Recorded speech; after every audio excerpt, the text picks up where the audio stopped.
Tere tulemast Musta kassitaro päeva lugemisse. Tänase päeva kaart on Aarieli 7 ehk müntide 7.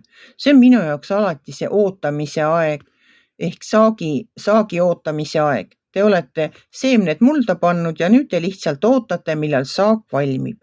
Teie seemned on hästi istutatud. Mõne plaani arenemine võtab siiski aega. Praegu pole aeg peatuda, sest edu on väga tõenäoline.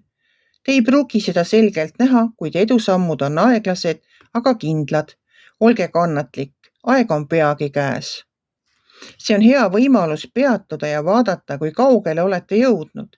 Kas asjad lähevad nii, nagu plaanisite?